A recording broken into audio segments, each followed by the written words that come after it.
Si des gens écrivent, c'est parce que le monde est un acte de langage. La langue humaine est un outil de signifiance, de délivrance. Écrire, c'est dire. Dire, c'est soumettre la vie aux possibilités de l'intelligence. C'est faire du réel un lieu connu et fragile. La lecture est cette expérience qui nous permet de plier l'univers pour le mettre dans notre poche. Mesdames et messieurs, c'est à partir du mot qu'on fait de la réalité un fait d'esprit. C'est à partir du verbe que la vie devient une denrée émotionnelle. Sur ces entrefaites, la télévision Caraïbe a le plaisir de vous présenter Délivrez-vous, une émission du livre, une émission pour le livre, une émission par le livre. Allez, il y aura assez de bonheur pour tout le monde. Délivrez-vous, délivrez-vous. Mesdames et messieurs, damoiseaux, damoiselles, chers complices du Gadon Bonheur, c'est Délivrez-vous qui souhaite tout de suite, là maintenant, envahir vos écrans. Dans un chemin de saignante étreinte, dans un chemin de haute intensité poétique, dans un chemin avec des locks, dans un chemin poésie, Jean d'Amérique. Écoutez, on n'est pas encore à ce moment dans le film. Je ne fais qu'annoncer les couleurs. Ouvrons cette émission en grande pompe, puisqu'on va parler poème surtout, avec la rubrique Temps Poème.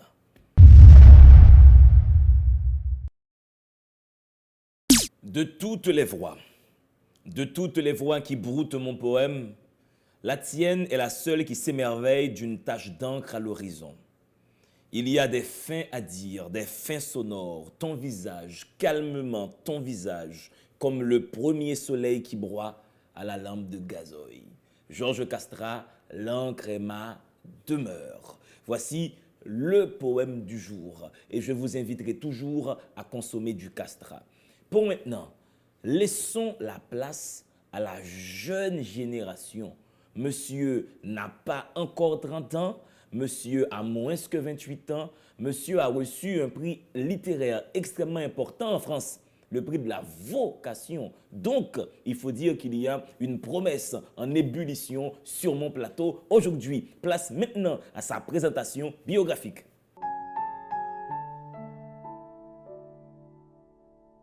Né en Haïti en 1994, Jean d'Amérique est écrivain, auteur de Petites fleurs du ghetto, recueil qui lui vaut une mention spéciale du prix René Philoctète 2015 et une sélection au prix Révélation de poésie 2016 de la Société des gens de lettres. Animateur d'ateliers d'écriture, contributeur de plusieurs revues littéraires, recours aux poèmes, 360, Intranquillité, Docréies, etc. Il propose également performances et interventions poétiques pour donner voix à ses textes. Il a été finaliste de la bourse Gina Chénoir CGDL et lauréat du prix de poésie de la vocation 2017 pour Nul chemin dans la peau que saignante étreinte paru chez Shane Éditeur. Bibliographie, Nul chemin dans la peau que saignante étreinte, Shane Éditeur 2017, Petite fleur du ghetto, atelier jeudi soir 2015.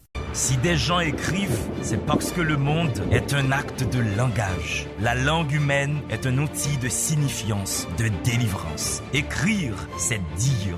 Dire, c'est soumettre la vie aux possibilités de l'intelligence. C'est faire du réel un lieu connu et fragile.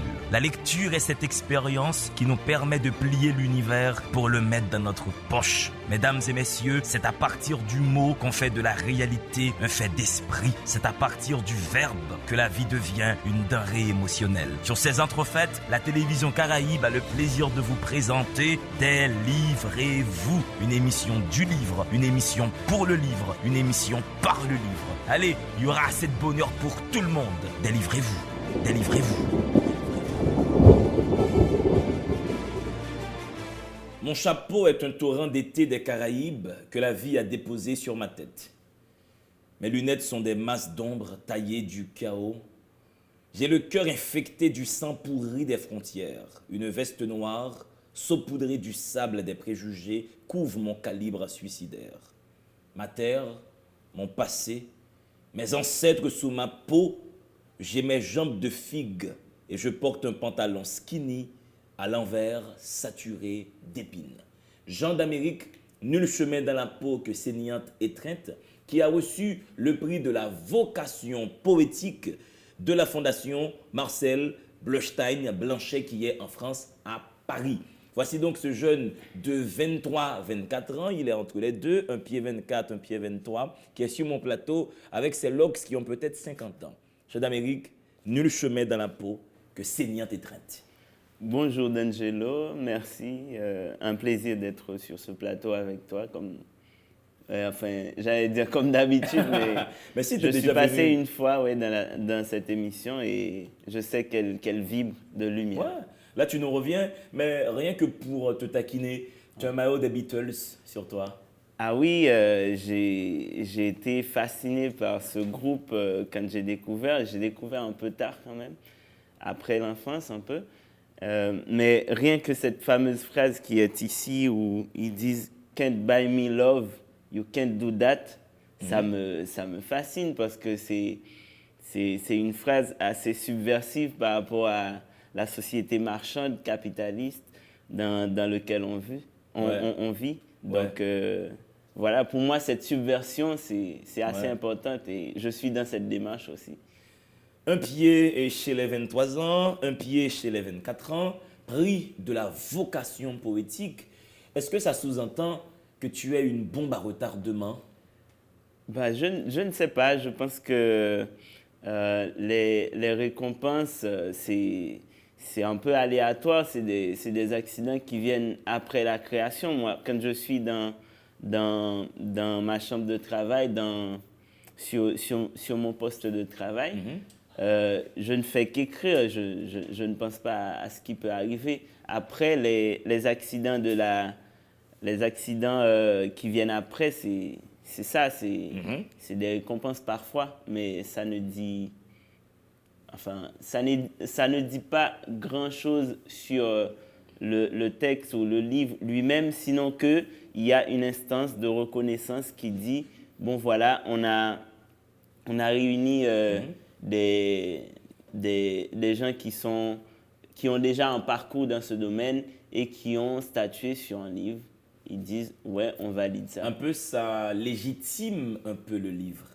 Ça Oui. permet au livre de se prendre au sérieux.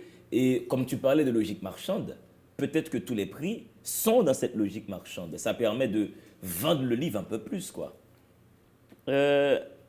Aussi parce que aujourd'hui on voit quand on va dans une librairie, la première chose qui attire les gens, c'est le bandeau sur le livre qui dit prix Goncourt, prix machin. Dans ce sens, oui, ça fait vendre, mais après on peut voir aussi dans ces espaces un lieu de censure pour les livres, même si ça reste subjectif. Mais c'est des lieux de censure inévitables, en fait. Bon, pas inévitables, mais quand même importants. C'est comme, par exemple, en Haïti, on publie beaucoup à compte d'auteur et on voit parfois certaines catastrophes qui arrivent avec ça, tu vois. Mais quand le livre, il passe dans une maison d'édition, qu'il passe aussi dans des comités de lecture de prix, etc.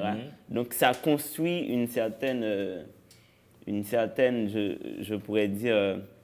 Ça crée une imagerie autour du livre. Oui, voilà. Même quand le livre passe sur des émissions littéraires. Voilà, ça passe au crible. Donc, Est-ce que tu penses que inviter un poète à parler de son travail, c'est pas d'une certaine manière donner des béquilles au livre?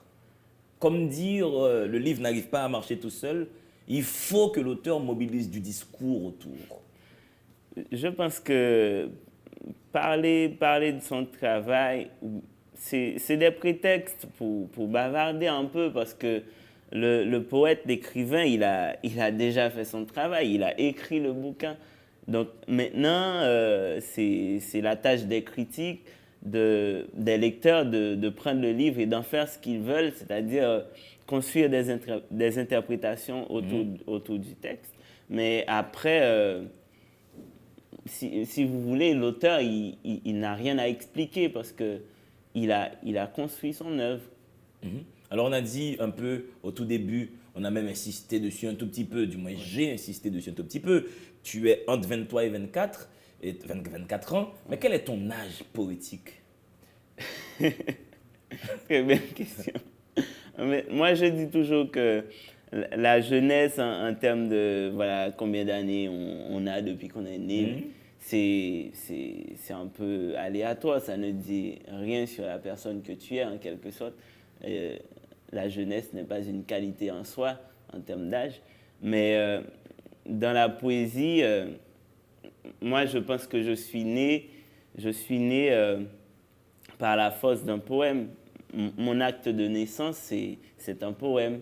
Et il est signé par les rencontres que j'ai faites, les roses que j'ai vues, les villes que j'ai arpentées. Il est fait par tout ça. Ma tête, carnet de vertige.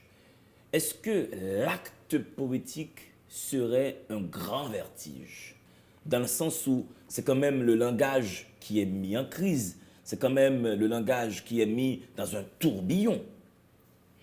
Oui, oui, créer, écrire, c'est un vertige. Ça se doit de l'être parce que le poète, le créateur se met en situation de fragilité, se met en enfance, voilà. Se dit que, voilà, un peu, je ne sais rien de ce que je vais faire parce que je dois créer quelque chose de nouveau, je dois proposer quelque chose de frais, de neuf. Donc, quand on écrit, quand on crée, on est toujours en crise. On est toujours en crise et sortir de cette crise, c'est mettre au point un objet nouveau. On est en crise, mais est-ce que des fois, Jean d'Amérique, on n'est pas dans un néros de la plume? Genre, tu t'amuses vraiment à écrire, tu prends plaisir à faire ça. Et une fois le rendu poétique, il est là, tu te dis, quelle trouvaille. Ça, c'est bon. Tu as un sentiment d'autosatisfaction. Ouais, j'ai des moments comme ça. Et quand j'écris, j'ai des moments comme ça. Mais après, ça peut être tout à fait éphémère parce qu'on va revenir sur les textes, on va faire ce travail d'artisan. Moi, je crois qu'il y a toujours ce travail d'artisan, c'est-à-dire ce qu'on écrit, on revient toujours à peaufiner ça. Mais oui, j'ai un rapport au texte qui est assez intime, amoureux même. C'est-à-dire, je prends soin des mots, mais vraiment de manière littérale. C'est-à-dire, j'écris une phrase ou bien j'écris un mot et je peux rester à tourner autour de cette phrase, autour de ce vers pendant des minutes et même des heures. Ça dépend. Ouais, le temps que tu t'imprègnes de sa portée poétique. Parce que la poésie, l'écriture, c'est une musique. Il faut que ça te traverse vraiment. Il faut que ce que tu écris, je pense, s'accorde à ton rythme intérieur. Mon chapeau est un torrent d'été des Caraïbes que la vie a déposé sur ma tête. C'est donc ce poème, du moins la première phrase du poème que j'ai lu en début d'émission. Je reviens au principe du chapeau, du principe caribéen, du principe de vie, du principe de tête pour te dire, est-ce que nos lieux d'origine surdéterminent nos possibilités de création poétique? Est-ce que l'haïtien est un poète haïtien? L'américain est un poète américain? Est-ce que, voilà, cette souche-là, elle envahit nos possibilités de poétisation? Tous les lieux ont leur poétique, mais je ne pense pas que les lieux où on est né, où on a vécu, puissent être le seul déterminant de ce qu'on va écrire. Bien sûr que ça t'imprègne, mais par exemple, je ne pense pas qu'il y a un poète haïtien en soi, tu vois. On peut avoir un poète qui vit en Haïti ou qui a vécu en Haïti, mais poète haïtien, je ne sais pas trop ce que ça veut dire parce que le lieu commun, c'est la poésie. C'est-à-dire que l'on vient... en fait, notre lieu de naissance, pour moi, c'est un accident. Je pourrais très bien être né en République dominicaine, à Bahamas, je ne sais pas. Donc, ça ne peut pas déterminer ce que je vais écrire. Et parlant de ça, il y a vraiment souvent des regards stéréotypés sur les lieux d'origine des auteurs. On voit souvent, par exemple, en Europe, en France, on s'attend à un type de discours de l'écrivain qui vient du Sud, qui vient de l'Afrique. On s'attend à ce que ça soit souvent, je ne sais pas, un corpus de larmes, de douleur, alors que, je ne sais pas, on est tout simplement écrivain, on est tout simplement poète. Et il ne faut procéder à aucune assignation poétique identitaire. Voilà, on n'est pas assigné à résidence et il faut revendiquer sa part de liberté totale dans notre acte de création. Liberté totale dans la création. Est-ce que c'est possible, Jean d'Amérique, dans la mesure où toi, comme jeune auteur, hein, j'enlève le jeune, toi, comme auteur, tu écris avec ta mémoire littéraire. Es-tu libre dans cette création quand il y a beaucoup de poètes qui marchent en toi, qui écrivent avec toi? Je pense que oui, j'écris avec une mémoire littéraire. Bien sûr, pour écrire, il faut lire, il faut savoir ce que c'est. On ne naît pas poète, on ne naît pas écrivain. Les gens qui parlent de dons, c'est un mensonge pur, je pense, parce que si c'était un don, si c'était en toi, tu aurais commencé à écrire dès que tu es né. Bref, j'écris avec des poèmes en moi, mais cette capacité de à la fois les prendre pour repère, mais s'en démarquer, et c'est là que ça se retrouve. Il y a des poètes qui m'ont complètement chamboulé, Aimé Césaire ou René Despestre ou Nazim Hikmet ou Darwich. Ce sont des poètes qui m'ont marqué avec ce qu'ils ont écrit, mais c'est comme si c'était quelqu'un qui me tapait sur la nuque et me disait vas-y écris. Voilà, c'est ce que ça me fait. Ouais. Mais il faut toujours être capable de Donc, ne pas tomber dans la reproduction. Ouais, donc tu arrives à te départir, à instituer ton ADN d'écrivain propre. Ben oui, je pense que c'est ce qu'il faut faire pour être vraiment écrivain, pour être vraiment poète. C'est trouver sa part originale, trouver Inventer sa propre son voix. ADN. Voilà. Je marche pour maudire les trottoirs. Mon visage fait saigner ceux des passants. Je voulais vivre, mais ne suis que moteur d'un amas de chagrin. Je marche, ouvrant la porte au vertige. Après avoir lu tout ton livre, après avoir établi, si tu veux, un peu une cartographie de ton champ lexical, la joie, le bonheur, la fête ne sont pas des éléments déterminants. Le vertige revient, le chagrin revient, le fait de maudire revient, saigner revient. Est-ce que ta poésie est une poésie du saignement intérieur? Es-tu un poète qui saigne et qui l'exprime par sa poésie? En fait, un poète, le poète que je suis s'exige de regarder le monde en face. Et c'est ce que la poésie me permet de faire, de regarder en face les ténèbres et de commander la vie, d'appeler la vie à surgir par-delà. C'est-à-dire, quand j'évoque, même si j'évoque une situation macabre, derrière cette évocation, il y a la volonté ferme d'appeler la beauté. C'est-à-dire, en fait, la poésie, c'est une quête de beauté absolue. Donc, quand je regarde le monde, ce que j'écris sur le monde, même si ça décrit une situation macabre, c'est pour dire, voilà, je veux voir la lumière ici, je veux voir cette beauté que je cherche dans ma poésie. Donc,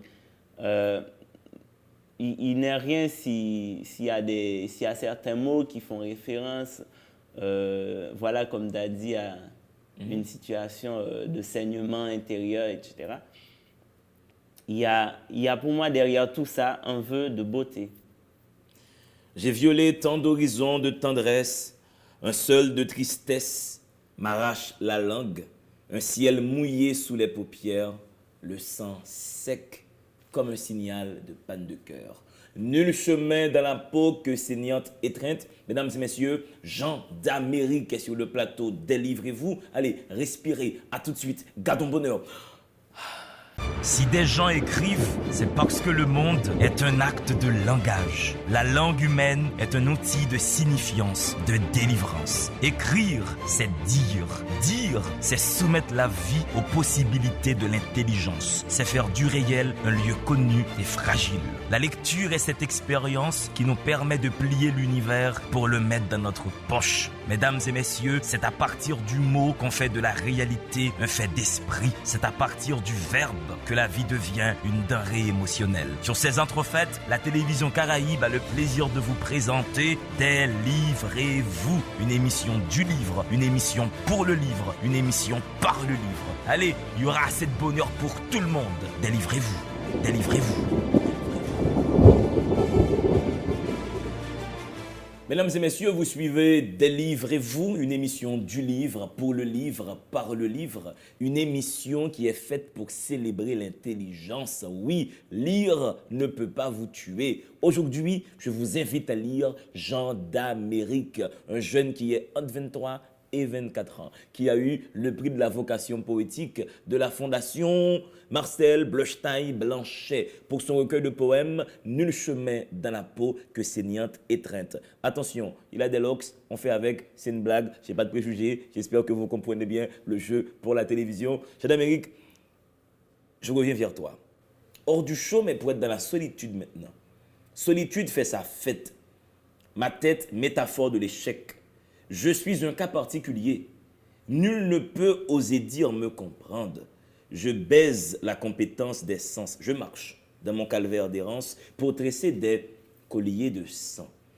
Mais pour en revenir au principe de solitude, au principe du collier de sang, pour en revenir surtout au principe d'un auto-étouffement, est-ce que la solitude, à part la possibilité d'écrire qu'elle nous offre, elle ne nous étouffe pas avec un collier de sang? Ça dépend. Moi, la solitude peut être brillante dans le sens surtout quand on écrit, quand on crée, quand on se démarque de la foule, dans ce sens, la solitude est hyper importante. Et j'aime bien être seul dans mon acte de création, je veux dire. Proposer la singularité. En ce sens, la solitude, oui, elle est lumineuse. Donc, la création n'aime pas la foule? Ben non, pour moi, la création doit toujours se démarquer des autres créations, en fait. Mais elle est faite pour la foule. Ce que je propose refuse d'être dans la foule. Mais elle est faite pour la foule. Ouais, si tu veux. Elle est faite pour la foule, mais elle doit être fabriquée en dehors de la foule. En dehors de la foule. Tous les pays blessés ont une place sous ma peau. Est-ce que tu crois dans le principe des poésies engagées? Est-ce qu'un texte poétique peut être engagé, Jean d'Amérique? La poésie se doit d'être engagée. Mais elle ne dit rien, la poésie. Dans l'humain. Dans l'humain. Ah, mais pas un engagement politique. C'est quoi l'engagement politique? En quel sens C'est un poème qui dit tous les pays blessés ont une place sous ma peau. Parce qu'on a souvent tendance à cloisonner cette question d'engagement. Engagé dans quoi? Moi, je dis, je suis un poète engagé dans l'humain. Et je ne sais pas quelle meilleure manière d'être au monde que d'être humain. Et en ce sens, cet engagement, elle est fondamentale dans la poésie, je trouve. Et la poésie, écrire de la poésie, écrire tout simplement, c'est un acte politique. Non, mais ça dépend, Jean d'Amérique. Est-ce que des fois, écrire, ce n'est pas un engagement esthétique, tout simplement? Est-ce que la poésie n'est pas que ça, qu'un engagement envers le langage, pour laisser la communication, pour être dans un niveau supérieur de parole? C'est ajouter à ce qu'est déjà la poésie. La poésie, c'est déjà un engagement esthétique. Ça veut dire on ne peut pas écrire de la poésie en dehors Ouais. d'une quête esthétique. Au fait, ma question c'est, est-ce qu'elle n'est pas que ça? Qu'un engagement esthétique? Non, Je suis naufrage, battant ma chanson sans voile. Ma voix échappe à la flamme tranquille des îles. Me poussant en poignard libre au cœur du silence, je suis semence d'orage, au bout d'une terre de matrice folle. J'éclate les accolades pour étendre l'amour. Tu vois, la musique, ça marche, ça fonctionne, ça soulève le langage. Quand tu écris, j'éclate les accolades pour étendre l'amour. Ça, tu es hors de la communication.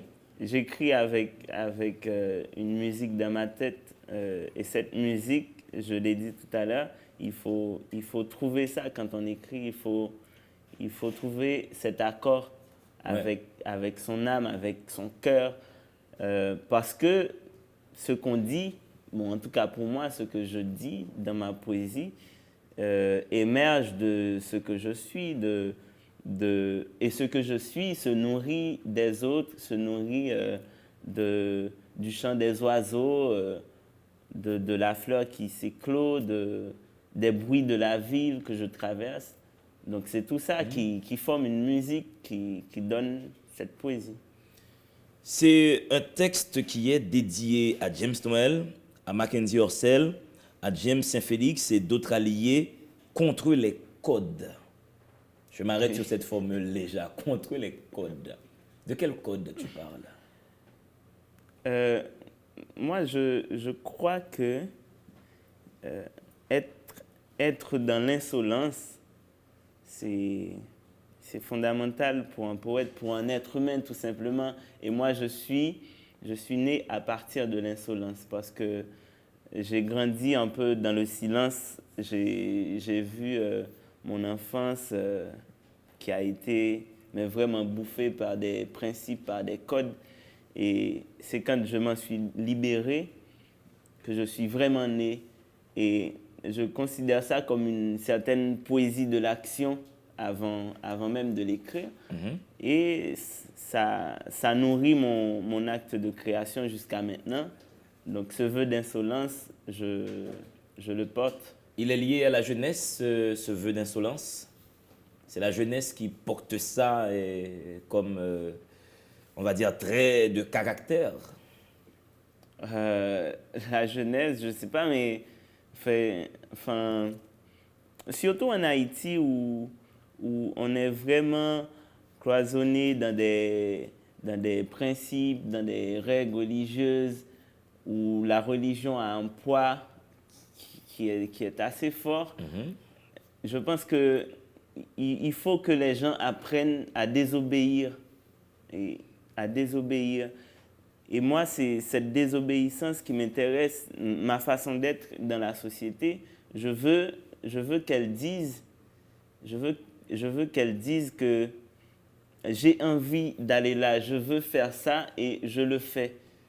Je veux exister de cette manière, je veux regarder le monde de cette manière. En rompant le contrat social, Jean d'Amérique, il y a quand même un contrat social qui permet à nos sociétés d'exister, de durer. Mais je ne pense pas qu'elle puisse être importante si elle ne permet pas aux gens de retrouver leur liberté, c'est-à-dire d'être vraiment eux-mêmes. Moi, ce qui m'intéresse, ce qui m'a toujours intéressé, c'est être moi-même, ce que je veux.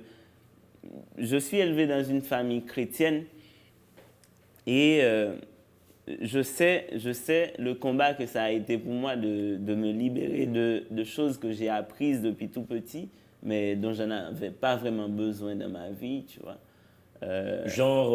Abraham, Moïse, Dieu. Oui, tout ce qu'on sait. T'aimes pas ces mecs, quoi? Je les connais pas. Tu connais Noël un peu, quoi? Ou Jacob, peut-être? Ça me dit rien. Mais les En filles, fait, là... j'ai déjà entendu ces noms, mais... Mais Marie-Madeleine, c'est un peu ta copine, quand même. Je veux dire que j'ai reconstruit mon imaginaire et j'ai brûlé ces vieilles... Mais avec les conséquences, c'est-à-dire le paradis que tu vas perdre, parce que ne pas croire en Dieu, c'est perdre le paradis, c'est perdre la vie éternelle. Ah ouais, bon, en tout cas, moi je suis dans le paradis là avec D'Angelo Nea sur le plateau de Délivrez-vous. Nous sommes mal barrés, je pense. Quand il va revenir, il va dire « Alors les mecs, on a bien plaisanté. Hein? Tu as vécu debout, tu t'es jeté au feu pour brandir la flamme commune, sans te plaindre de ton nom fondu dans les cendres. Lutter, c'est brûlant. Résister, c'est prendre la route des nuits pour les rêves de soleil. Le poing levé au risque de finir dans les bras infinis du sol. Bien souvent, la torture. Le rouge brisant les barreaux de ta peau. Tu as vécu debout pour mieux traverser la porte bleue. Je suis dans une phrase. Lutter, c'est brûlant. Est-ce que la poésie lutte contre l'usage de plus en plus utilitaire dont on a tendance à faire du langage? La poésie, son souci, c'est toujours d'apporter de la lumière. C'est-à-dire, enfin, c'est son travail même avec la langue, c'est de la transformer, de la rendre plus belle. Donc, de ce lieu, oui, moi, je suis dans ce combat pour dire les choses en toute beauté, dans cette lutte pour dire les choses autrement, d'une manière qui fait respirer les êtres. Et dans ce poème que tu viens de lire, je ne peux pas m'empêcher de penser à Jacques-Séphane Alexis, à qui je dédie d'ailleurs ce texte dans le livre. C'est quelqu'un qui a fait un travail assez intéressant sur la langue dans ses romans. On voit alors toute la place que la poésie tient dans le langage littéraire et qui est pour moi fondamentale. Je pense que la poésie, c'est fondamental, c'est même essentiel dans l'écriture. On parle de beauté, mais si un jeune de 20 ans te dit « Mais oui, tu as beaucoup parlé du beau poétique, de la réussite littéraire, mais qu'est-ce que le beau ?» C'est la fameuse question de Platon, quoi. Quand Platon demande à Hippias majeur, Hippias mineur, mais qu'est-ce que le beau, en fait? Je crois que c'est cette manière, c'est cette manière de voir les choses dans leur part de lumière. C'est-à-dire quand j'habite dans la rue qui a le plus beau nom de tout le pays, la Fleur du Chêne. Non, c'était ça quand j'habitais là-bas. Maintenant, c'est la rue Babiole. Hein? Ça a changé. Hein? Et je dis souvent, bon, même tout parcours, c'est un quartier de Bougainvilliers, mais j'ai jamais entendu quelqu'un parler de ça, qu'il y a un quartier de Bougainvilliers dans le pays. Et moi, quand je sors de chez moi, je vais acheter mon pain au bas de la rue.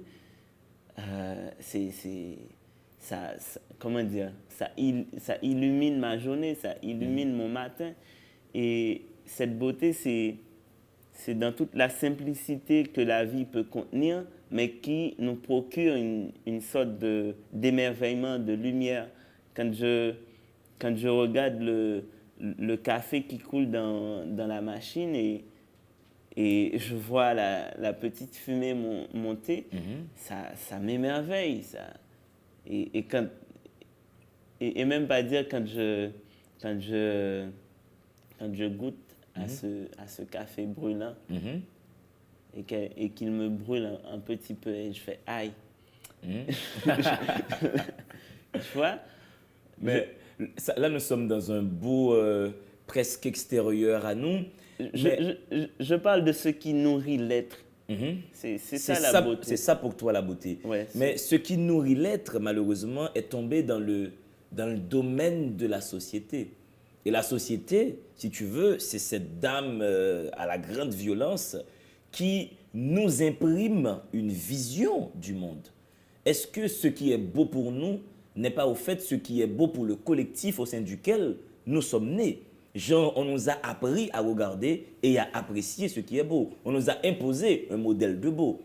je comprends très bien ce que tu dis et c'est vrai qu'il y a cette tendance, mais nous aussi, nous faisons partie de la société. Moi, je fais partie de la société, c'est-à-dire... Oui, nous sommes partie prenante de cette construction collective. Voilà, c'est-à-dire je peux aussi inverser les choses. Moi, je suis venu au monde pour voir au-delà de ce que je trouve et en quelque sorte accomplir ma part punk. Ouais. Maintenant, le principe de liberté, Jean d'Amérique, qui est très, très important quoi, dans ta démarche poétique et dans ta vision de la vie en général, je présume. Je me dis, est-ce que la liberté n'est pas qu'une illusion quand nous constatons le fonctionnement de nos sociétés? Dès qu'il y a société, dès qu'il y a, si tu veux, sommation d'individualité, exigence de vivre ensemble, on n'est pas dans la liberté. Le vivre ensemble casse toute possibilité de liberté. Ça implique des concessions. Je pense que là, tu parles en référence à ce qu'on a déjà connu jusque-là comme manière de vivre, peut-être en société, mais ça ne veut pas dire que les choses ne peuvent pas être inversées. Et il faut toujours essayer d'ouvrir son esprit, d'ouvrir son être à ce que essayer des choses nouvelles peuvent nous apporter. Tu vois, t'es arrivé ici, je sais pas, tout le monde porte un costard, t'es pas obligé de porter un costard. Tu vois, moi j'aime beaucoup porter des pantalons courts par exemple, et souvent je me heurte à certains principes justement de la société qui dit pour être telle personne ou de telle manière, il faut s'habiller de telle manière, il faut être de telle manière. Mais moi, je suis là pour rompre avec tout ça et créer l'image. Ça peut être une illusion, ouais, ça peut être perçu comme une illusion, mais en tout cas, je crée ce monde où il est possible pour moi d'être ce que je veux être. En fait, c'est là que... On est appelé à ça, de construire ce qu'on veut vivre, de construire ce qu'on veut explorer comme... Alors, tu as bien utilisé la petite précaution de rhétorique pour parler d'illusion, peut-être, dans le sens où le fait d'être en pantacourt, le fait de te faire des locks, de te faire des piercings partout, le fait de vivre une certaine liberté, n'est pas liberté dans la mesure où c'est le corps social qui te laisse cette option. Tu ne peux rien faire qui sorte du cadre des possibilités de l'organisation sociale. Donc, on te dit, tu as deux choix. Ouais. Donc, soit tu portes le costume, soit tu ne le portes pas. Du coup, tu n'es pas libre. Tu choisis les options présentes. Non, enfin, dans mon cas, pas vraiment. J'essaie de faire ce que je veux. J'essaie de faire ce que je veux. Mais on n'est pas sans savoir que nos sociétés, elles ont des étiquettes à poser sur chaque manière d'être. Donc, quel que soit comment on se met, comment on se comporte dans la société, il y a une étiquette. Ouais. Et c'est une superstructure qui avale tout. C'est une baleine, la société. C'est parce que les gens sont enfermés dans des habitudes qui les empêchent de se confronter aux différences. C'est-à-dire, si je ne te ressemble pas, là, il y a un problème, tu vois. La démarche, ce serait d'essayer de sortir de cette enclave et de se dire, oui, les gens, ils peuvent être différents de moi. C'est pas parce que je suis élevé dans un milieu où on m'a toujours dit les garçons ne doivent pas avoir de longs cheveux que dès qu'il y a quelqu'un qui en a, ça, tu vois, que ça doit me pousser à même vouloir déposséder cette personne de son essence. Ça n'a pas de sens. Nul chemin dans la peau que saignante étreinte. Mesdames et messieurs, vous suivez Délivrez-vous, une émission du livre, pour le livre, par le livre. Et c'est Jean d'Amérique qui est mon invité. Page 34. Monsieur écrit. Entre les rêves du soleil et les incertitudes du crépuscule, chaque jour déambule mes narines comme une métaphore de poignard dans le dos du temps. Comprenez donc mon éternelle rature. Respirer sans pouvoir prendre le large sur l'air. La vie me tombe sur la tête comme un fleuve de pierre. Échymose dans les allées veloutées. Je me suis arrêté pendant longtemps sur cette phrase. La vie me tombe sur la tête comme un fleuve de pierre. Là, nous sommes dans un questionnement métaphysique identitaire profond, dans le sens où toi et moi, et Féquière, et tout ce qu'il y a comme individualité, nous ne choisissons pas de naître. La vie nous est tombée dessus, au fait, Oui. comme un fleuve de pierre. Et une fois qu'elle nous est tombée dessus, elle a développé en nous des réflexes qui nous ont portés à l'aimer. Tout le monde aime la vie et veut durer. C'est compliqué, hein, comme machination métaphysique. Ouais, c'est assez complexe. Et moi, des fois, avoir tous ces questionnements, des fois, je me dis, voilà, je vis, quoi, et ça me suffit. Ça me suffit parce que réfléchir sur la vie, c'est un exercice interminable. Bien sûr qu'il faut le faire, ça anime la vie aussi, mais c'est interminable. C'est-à-dire, on ne pourra jamais cerner tous les contours d'une vie et peut-être que ça n'aurait pas assez de sens aussi si on y arrivait. Mais en tout cas, la vie nous est arrivée et moi, je prends ce qu'elle a de beau ou bien j'essaie de mettre ma petite touche, qu'elle soit belle. Ouais. Et voici ce livre qui est donc une petite touche, une grande touche qui a reçu le prix de la vocation poétique. Mesdames et messieurs, vous faites bien de suivre cette émission. Ça se passe sur la télévision Caraïbe. Et là, tout de suite, vous allez respirer. Allez-y, 3, 4. Si des gens écrivent, c'est parce que le monde est un acte de langage. La langue humaine est un outil de signifiance, de délivrance. Écrire, c'est dire. Dire, c'est soumettre la vie aux possibilités de l'intelligence. C'est faire du réel un lieu connu et fragile. La lecture est cette expérience qui nous permet de plier l'univers pour le mettre dans notre poche. Mesdames et messieurs, c'est à partir du mot qu'on fait de la réalité un fait d'esprit. C'est à partir du verbe que la vie devient une denrée émotionnelle. Sur ces entrefaites, la télévision Caraïbe a le plaisir de vous présenter Délivrez-vous, une émission du livre, une émission pour le livre, une émission par le livre. Allez, il y aura assez de bonheur pour tout le monde. Délivrez-vous, délivrez-vous. Hublot d'infini et d'ailes déboussolées, je vogue au fil des mondes. L'imaginaire prompte à l'embrasure des vents d'ailleurs, ses fenêtres de chute, chansons de fumée qui parlent au boulevard enfermé dans les traces. Je salue chaque peau comme un rêve d'incandescence à l'horizon des mains. Chaque visage me compte un brasier singulier pour m'embrûler. Je révoque le sort des mégots. Au passage, je perds les pieds dans une falaise. Bonne nouvelle, destin effacé. 1000 chemins m'appellent. Je chante l'accident, une odyssée au bout des phares. Au passage, je cueille en langage touffu de rêves et d'aurore, poésie. La poésie prend ma main pour se soigner. Nul chemin dans la peau que saignante étreinte, paru chez Chaîne Éditeur en 2017. Mais c'est écrit par qui? Parce que là, j'ai un doute vite fait là. Allez, je ne vais pas te faire ce coup.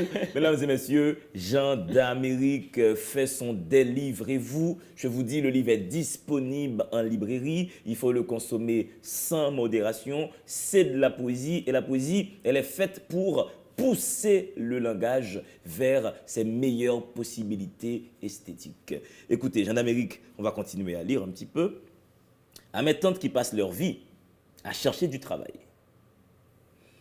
Ce qu'on regarde au fond de ce grand bâtiment aux dentelles barbelées, immense édifice de silence humain où sont attachés des vigiles serrés sur la gâchette, ce qu'on regarde se démêler dans la marche sauvage des machines, Ces corps qui se confondent au mouvement invariable des pédales, ce n'est pas un clin d'œil à la transe, mais l'usine qui se régale. Le travail vient du latin tripalium, qui signifie instrument de torture. Travailler, c'est donc se torturer, se faire torturer. Et nous en sommes conscients de jour en jour sur ce que ça prend à notre vie, le travail. Pourtant, sans le travail, Jean d'Amérique, peut-être que nos sociétés imploseraient, n'existeraient pas. Je sais que tu es poète, mais tranche dans cette histoire. Que devons-nous faire du travail? Dans le sens que je fustige le travail dans ce texte, c'est pas le travail en soi, mais parce que moi aussi je travaille, donc ouais, si vous voulez, c'est de la torture, mais pas au sens que je l'entends en tout cas, parce que ouais, il faut travailler, moi je travaille. Même si tu travailles dans la vie, dans l'humain, il faut travailler. Donc quand tu dis que tu travailles, c'est ça que tu fais, quoi. C'est le même travail que fait BO, quoi. BO, il travaille, mais dans l'humain. mais là, dans ce texte, pour le coup, j'ai essayé de parler de ces conditions de travail qui sont parfois assez horribles dans cette société marchande, capitaliste, qui veut que l'être humain soit une machine à sous et rien que ça. Et quand on regarde les conditions de travail des ouvriers dans les usines en Haïti, c'est assez horrible.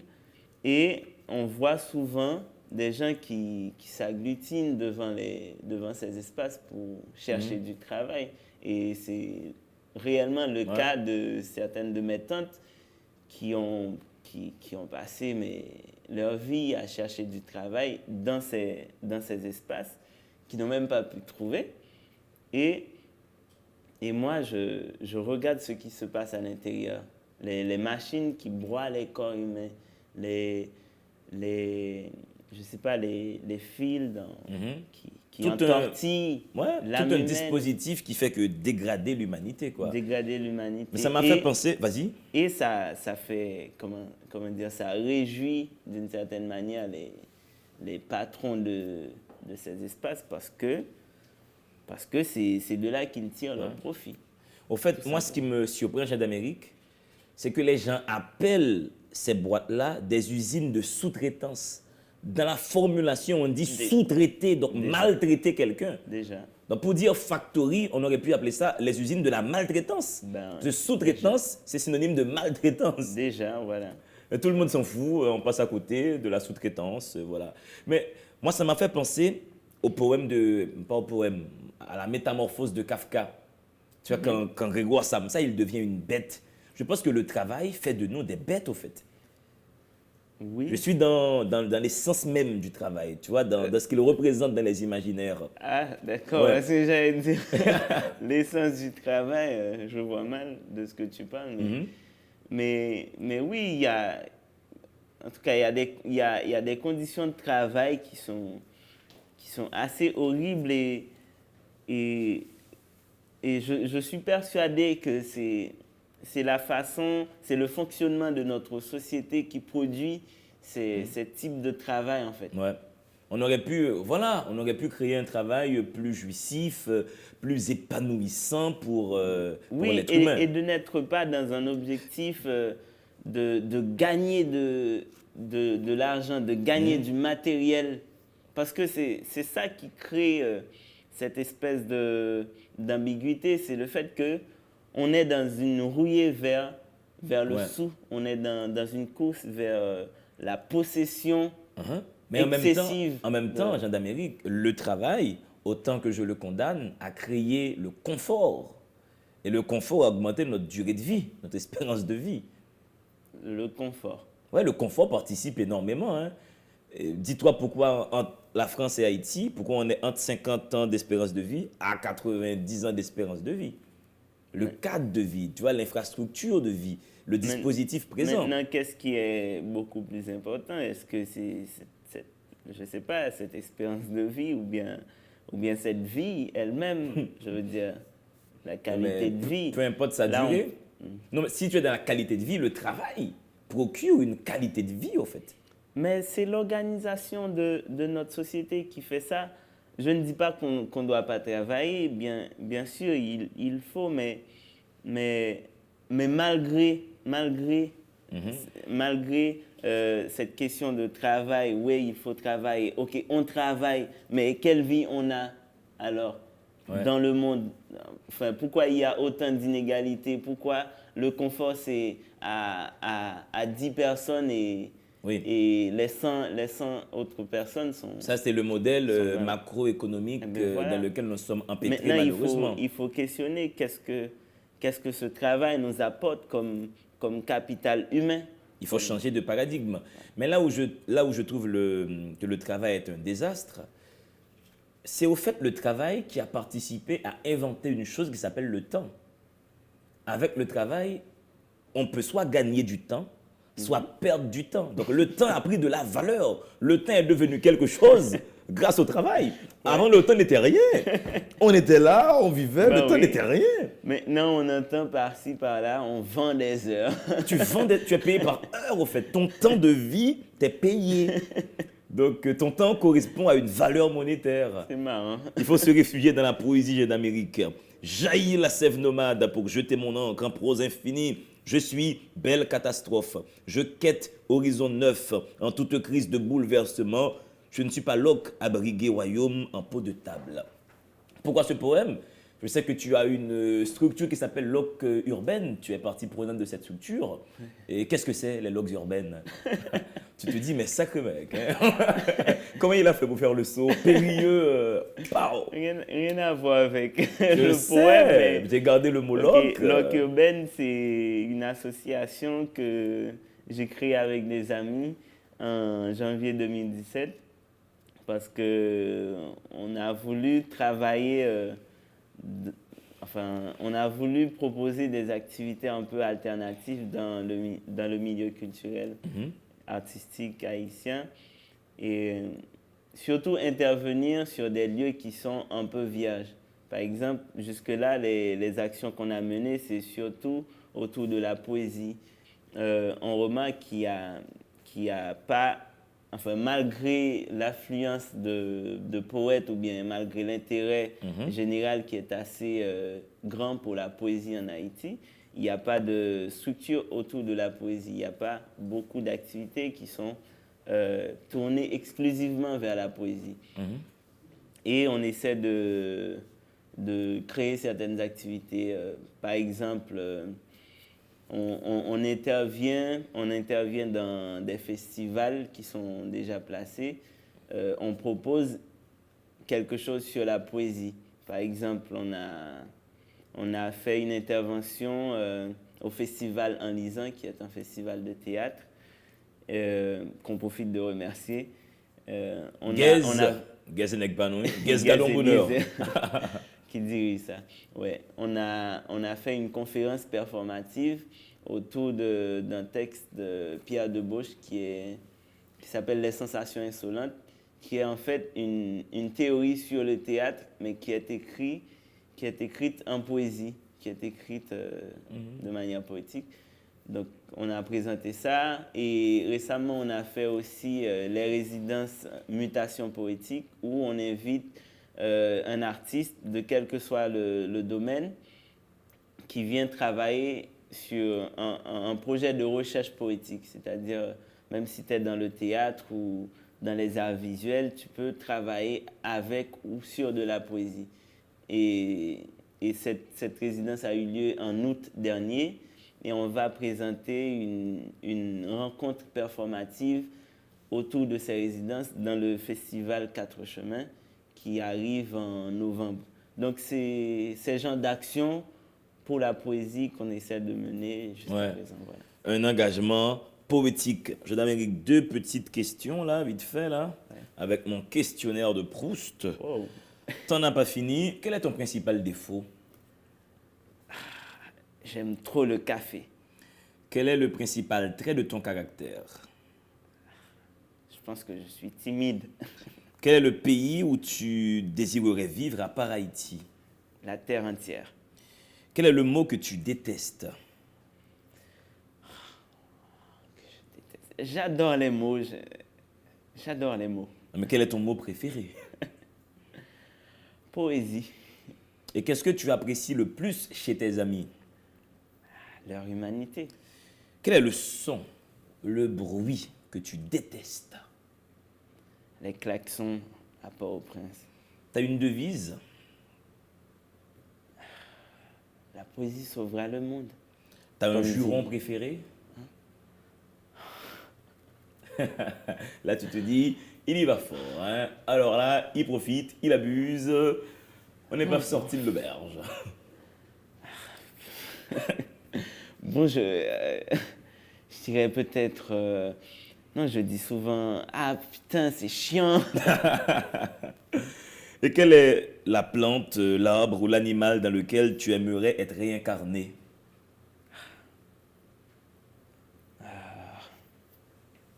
Un oiseau, sûrement. Et qu'est-ce que tu détestes par-dessus tout, Jean d'Amérique? Je déteste parler de moi-même.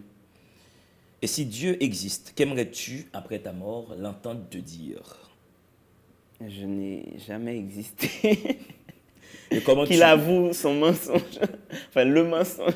Qu'ils disent, écoute les mecs, petite confidence, moi Dieu, j'ai jamais existé. Ouais. C'était On une a voulu farce. me créer. Mais... Tu sais, mine de rien, petite parenthèse à l'émission, j'ai été regarder la matrice pour cette seule raison. Hein.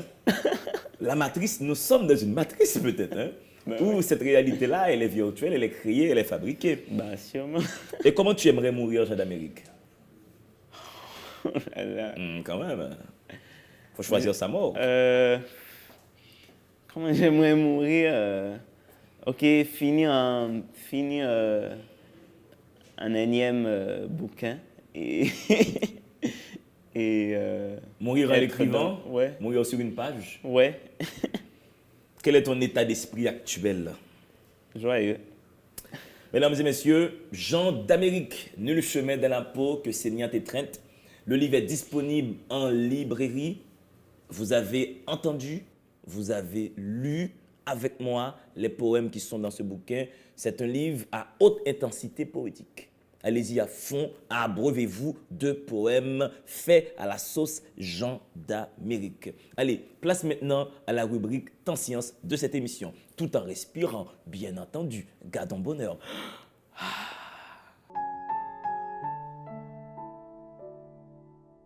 Aujourd'hui, dans la rubrique Temps Science, nous allons parler d'un astre qui a une place prépondérante dans la poésie. Nous allons parler d'un astre qui marque les esprits, qui marque les astrologues, un astre qui peut changer de quartier, un astre qui peut être plein, qui peut être peut-être déchargé à certains moments dans son histoire. Nous allons parler de la Lune. Maître Volmar, bienvenue à Délivrez-vous. Merci beaucoup. Et puis tu me disais, Maître Volmar, un peu hors caméra, que tu avais quand même 36 ans. Là, je te surprends. Tu ne pensais pas que j'allais en parler à la télé. Dans ma tête, tu as 30 ans. Ah ben mon cher, enfin je vais avoir 36 ans. Ouais, ça fait que tu as plus de milléage, quoi. Ah oui. Donc ça fait 36 lunes que ça dure, si on veut. Oui. La Lune qui est donc cet astre qui est à environ quelle distance de la planète Terre? Environ 350 000, 400 000 kilomètres. En fait, et la Lune n'a pas une distance fixe parce que dans sa rotation, dans sa révolution autour de la Terre, il y a des moments où il est plus proche de la Terre, il y a des moments où il est plus loin de la Terre. Donc au fait, tu es en train de nous dire que la Lune fait le tour de la Terre, Oui, oui, alors que la Terre fait le tour du Soleil. exactement. Donc ça fait un double tour. Oui. Déjà que la Terre elle-même, elle tourne. Bon, il y a le Soleil aussi qui tourne autour du centre de la galaxie. Donc ça fait que tout tourne, en fait. Hein. Oui. Nous sommes dans un boucle. Mais ce que les gens doivent comprendre peut-être sur la Lune, Maître Volmar, c'est qu'il y a des lunes. Oui, il y a des lunes. Qu'est-ce qu'une lune, au fait? En fait, la Lune, c'est une lune. La meilleure façon de répondre, ce serait plutôt de dire c'est quoi un satellite. C'est ça la question. Parce que la Lune, c'est le nom qu'on a donné à notre satellite.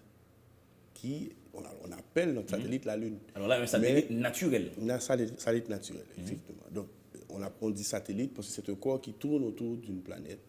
Voilà pourquoi la Terre c'est pas une satellite. Parce que la Terre ne tourne pas autour d'une planète, mais autour du Soleil.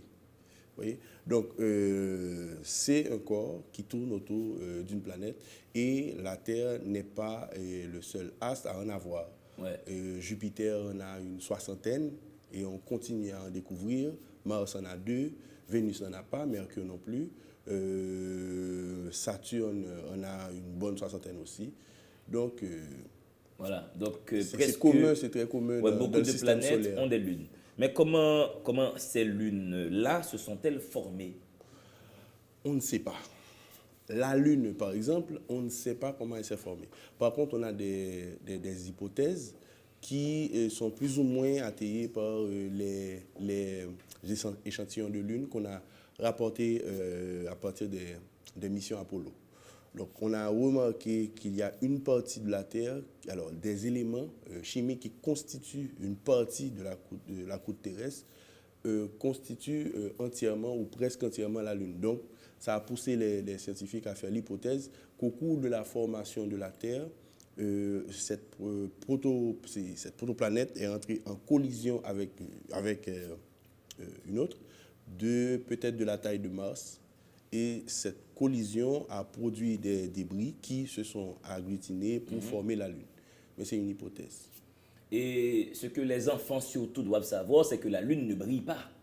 La Lune ne brille pas, la Lune reflète plutôt la lumière du Soleil. Et c'est pour cela qu'on voit la Lune sous plusieurs formes, ce qu'on appelle les quartiers de la Lune. Ce qu'on voit, c'est la partie éclairée par le Soleil. Donc, le croissant de Lune, c'est la partie éclairée, ça dépend de la position de la Lune par rapport à l'observateur ou par rapport à la Terre. Par exemple, si la Lune se trouve plus ou moins entre la Terre et le Soleil, ça, c'est une nouvelle Lune. Si la Lune se trouve derrière la Terre, donc la Terre se trouve entre le Soleil et la Lune, donc c'est la pleine Lune, plus ou moins la pleine Lune. Donc, au fur et à mesure des déplacements, donc, on passe de quartier à l'autre. Donc, et c'est pourquoi est-ce qu'on voit que la forme de la Lune change, c'est précisément la révolution de la Lune autour de la Terre qui fait que la Lune change de position par rapport au Soleil et par rapport à la Terre. Et puis, voilà. Mais la Lune ne brille pas. Alors là, on parle de la Lune. Les gens peuvent bien se dire, mais ils sont un peu dans la Lune, parce que quelle influence la Lune a-t-elle sur la vie sur Terre? S'il n'y a pas de Lune, qu'est-ce qui va changer sur Terre? Bon, en fait, s'il n'y a pas de Lune, déjà, la Terre serait instable par rapport à sa rotation. Déjà, il y a une réorientation du nord géographique de la Terre tous les 10 000 à 50 000 ans, ce qui fait que actuellement, nous avons l'étoile polaire qui est directement dans le nord terrestre. Et dans 50 000 ans, 10 000, 50 000 ans, ce ne sera plus le pôle nord puisque la Terre aura changé de position. Le nord de la Terre aura changé de position. Donc la Terre tourne comme une toupie, en fait. Sauf que sans la Lune, ce mouvement se ferait très fréquemment. Donc la Lune stabilise la rotation du Soleil et de la Terre. J'imagine par un effet magnétique. Pas un effet magnétique, mais plutôt par effet gravitationnel. Parce que la Lune a des effets gravitationnels sur la Terre, étant donné qu'elle est moins massive, donc 6 fois moins massive que la Terre, donc elle a 6 fois moins d'effets gravitationnels sur la Terre, mais n'empêche qu'elle en a quand même. Et elles sont nées en même temps, la Lune et la Terre? Selon l'hypothèse, la Terre est née. Alors, ce n'est pas vraiment la Terre qui est née avant, c'était une proto-Terre, qui était là avant, mais ce sont des hypothèses. Il n'y a pas vraiment d'expérimentations qui peuvent confirmer cette hypothèse. Et la Lune. Toutefois, la Lune a 4,5 milliards d'années, autant que la Terre, donc, globalement. Voilà. Mais la Lune a une influence directe sur les marées, la marée basse, la marée haute. Oui. Alors, oui, sur la mer, en fait, la Lune attire la Terre vers elle, sauf que, vu que la Terre est rigide, plus ou moins rigide, elle arrive à avoir cet effet gravitationnel sur l'eau, puisque l'eau est plus malléable que l'écorce terrestre. Donc, la Lune attire la mer vers elle et ça crée les marées hautes et basses. Ce qui sous-entend que si la Lune disparaît, si la Lune voilà, se déplace, elle peut tirer un peu dans son effet gravitationnel tout ce que nous avons comme océan sur la Terre. Non.